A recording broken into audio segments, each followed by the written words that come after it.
Assalamualaikum warahmatullahi wabarakatuh. Selamat sore.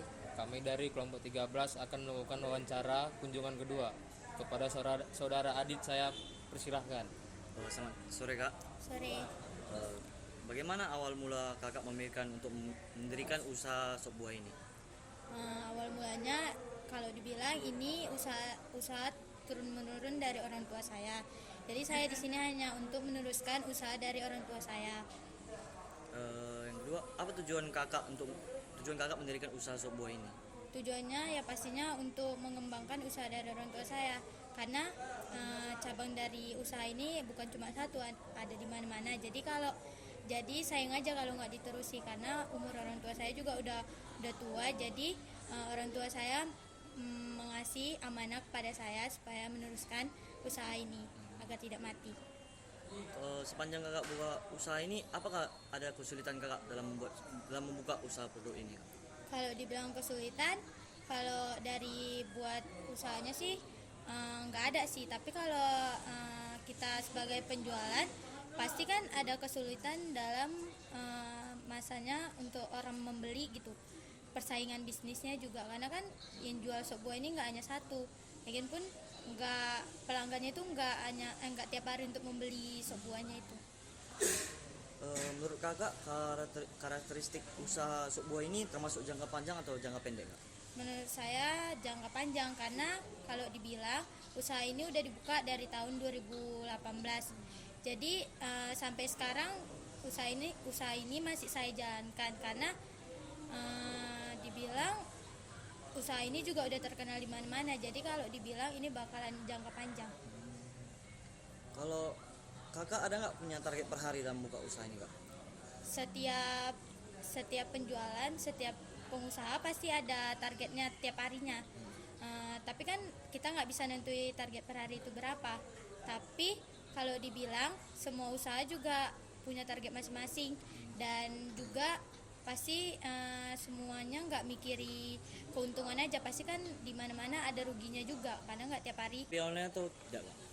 Untuk saat ini saya juga jualan via online, karena zaman sekarang kan apa-apa serba online gitu. Banyak juga orang yang beli kalau males keluar gitu, jadi apa-apa orang mesennya dari online. Lagian pun kalau dari online kan banyak juga kayak orang yang tahu gitu kalau bahwasannya es buah ini dijual gitu. Kalau Kakak ada nggak cara menarik minat konsumen untuk membeli di tempat Kakak? Apa bisa diulangi? Cara Kakak untuk menarik minat konsumen untuk membeli tempat Kakak? Yang pertama sih kalau dibilang saya harus jaga kebersihan tempat jualan saya gitu. Kalau bersih kan orang juga menarik, karena apa-apa dilihat itu dari bersih tempat ini pastinya kan.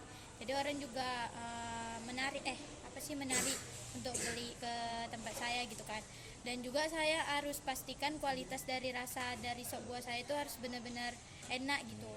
Terus saya juga harus buat variasi lainnya gitu supaya banyak juga yang menarik, dan saya juga harus ngadai promo juga gitu supaya orang tertarik.